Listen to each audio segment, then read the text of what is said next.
Bidadi township ವಿಚಾರಕ್ಕೂ Vijendra ಕಿಡಿಕಾರಿದ್ದಾರೆ. ಸರ್ಕಾರ ಮಾಡಿದ್ದೆಲ್ಲ ಸರಿ ಅನ್ನುವ ಧೋರಣೆಯಲ್ಲಿದೆ. ಈ ಧೋರಣೆ ಒಳ್ಳೇದಲ್ಲ ಅಂತ ವಿಜೇಂದ್ರ ಅವರು ಗರಂ ಆಗಿದ್ದಾರೆ. ಟೌನ್ಶಿಪ್ ಯೋಜನೆಗೆ ಶೇಕಡ 79ರಷ್ಟು ರೈತರ ವಿರೋಧ ಇದೆ. ಬಿಡದಿ ಟೌನ್ಶಿಪ್ ವಿಚಾರಕ್ಕೂ ಕೂಡ ವಿಜೇಂದ್ರ ಅವರು ಕಿಡಿಕಾರಿದ್ದಾರೆ. ಸರ್ಕಾರ ಮಾಡಿದ್ದೆಲ್ಲ ಸರಿ ಅನ್ನೋ ಧೋರಣೆಯಲ್ಲಿದೆ ಸರ್ಕಾರ. ಈ ಧೋರಣೆ ಒಳ್ಳೇದಲ್ಲ ಅಂತ ಇಲ್ಲಿ ವಿಜೇಂದ್ರ ಅವರು ಗರಂ ಆಗಿದ್ದಾರೆ. ಟೌನ್ಶಿಪ್ ಯೋಜನೆಗೆ ಶೇಕಡ 79ರಷ್ಟು ರೈತರ ವಿರೋಧ ಇದೆ.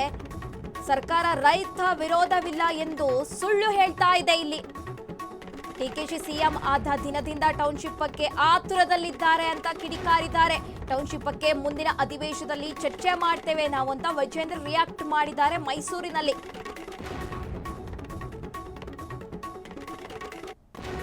ಬಿಡದಿ ಟೌನ್ಶಿಪ್ ವಿಚಾರಕ್ಕೂ ಇಲ್ಲಿ ವಿಜೇಂದ್ರ ಕಿಡಿಕಾರ್ತಾ ಇರುವಂತದ್ದು. ಸರ್ಕಾರ ಮಾಡಿದೆಲ್ಲ ಸರಿ ಅನ್ನುವ ಧೋರಣೆಯಲ್ಲಿದೆ. ಈ ಧೋರಣೆ ಒಳ್ಳೆಯದಲ್ಲ ಅಂತ ವಿಜೇಂದ್ರ ಅವರು ಗರಂ ಆಗಿದ್ದಾರೆ.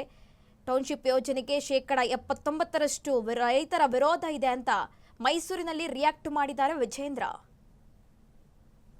ಕುಮಾರ್ ಅವರು ಮುಖ್ಯಮಂತ್ರಿಗಳಾಗಿ ಅಧಿಕಾರ ವಹಿಸಿಕೊಂಡ ನಂತರದಲ್ಲಿ ಬಹಳ ಆತುರವಾಗಿ ಬಿಡದಿ ಟೌನ್ಶಿಪ್ ವಿಚಾರದಲ್ಲಿ ಒಂದು ರೀತಿ ರೈತರ ಮೇಲೆ ದಬ್ಬಾಳಿಕೆ ಮಾಡುವಂತ ಕೆಲಸಕ್ಕೆ ಕೈ ಹಾಕಿದ್ದಾರೆ.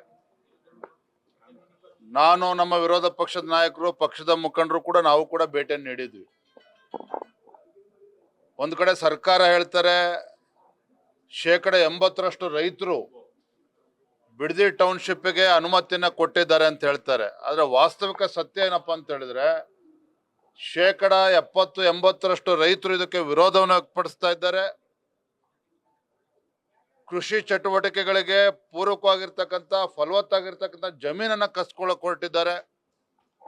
ಹಾಗಾಗಿ ಸಹಜವಾಗಿಯೇ ಇವತ್ತು ರೈತರು ಆಕ್ರೋಶ ವ್ಯಕ್ತಪಡಿಸ್ತಾ ಇರುವಂತದ್ದು. ಹಾಗಾಗಿ ನಾನು ತಮ್ಮ ಮುಖೇನ ರಾಜ್ಯದ ಮುಖ್ಯಮಂತ್ರಿಗಳಿಗೆ ಆಗ್ರಹ ಪಡಿಸ್ತೇನೆ, ಈ ರೀತಿ ದಬ್ಬಾಳಿಕೆ ಮಾಡೋದನ್ನ ಬಿಟ್ಟು ರೈತರ ಜೊತೆಲಿ ಸಮಾಲೋಚನೆ ಮಾಡಬೇಕು. ಈ ರೀತಿ ರೈತರನ್ನ ಒಕ್ಕಲೆಬ್ಬಿಸುವಂತ ಕೆಲಸಕ್ಕೆ ಕೈ ಹಾಕಬಾರ್ದು ರಾಜ್ಯ ಸರ್ಕಾರ ಅಂತೇಳಿ